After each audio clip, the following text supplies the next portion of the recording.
शिमला समझौता सस्पेंड कर दिया और पाकिस्तान उससे इतनी बड़ी चीज मान रहा है कि जैसे उसको सस्पेंड करने से ना जाने वो भारत को कितना नुकसान पहुंचाने जा रहा है। हालांकि ये बात सच है कि हमेशा खोखला आश्वासन पाकिस्तान से इसके नाम पर मिला, धोखा मिला और पीठ में छुरा घोंपने का काम किया गया, इसमें कोई दो राय नहीं है। लेकिन आज इसका इम्पैक्ट क्या दिखेगा? देखिए, पाकिस्तान को ये समझना पड़ेगा कि जब शिमला समझौता 1972 में साइन किया गया था तो उसमें एडवांटेज पाकिस्तान था। भारत लड़ाई जीत चुका था और पाकिस्तान के 90,000 फौजी हमारे कब्जे में थे। सबसे बड़ी बात है कि बॉर्डर के साथ एलओसी के बाद जितने एडवांटेजियस पोजीशन थे, हाइट्स थे, डोमिनेटिंग एरियाज थे, सब हमारे हाथ में थे।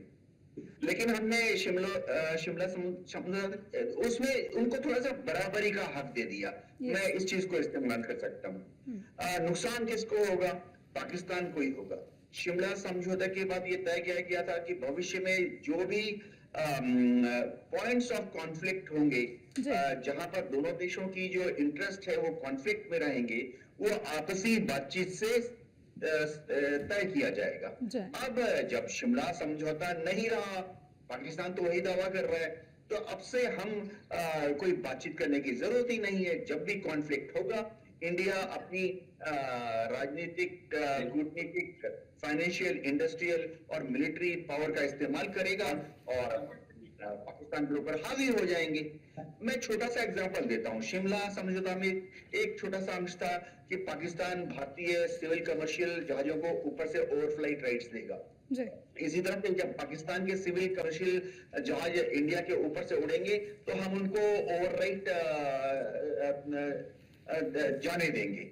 अब उन्होंने बंद कर दिया इसको, तो नुकसान किसको होगा? नुकसान तो भारत को कुछ नहीं होगा। भारत से हमारे हवाई जहाज कहां जाते हैं? हमारे हवाई जहाज जाते हैं यूरोप की तरफ, पश्चिम एशिया की तरफ, गल्फ कंट्रीज की तरफ। तो हमें कोई खास नुकसान नहीं है। थोड़ा सा डाइवर्ट करके हम गुजरात से होते हुए अरब सागर होते हुए अपने डेस्टिनेशन तक पहुंच जाएंगे। लेकिन सबसे बड़ा नुकसान तो पाकिस्तान को ही होगा।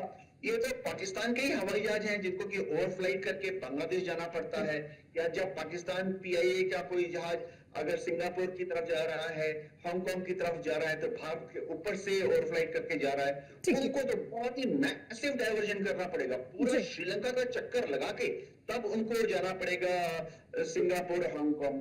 तो पाकिस्तान को जो दावा अपनी छाती ठोक रहा है, खोखली छाती ठोक रहा है, ज्यादा नुकसान उन्हीं को है।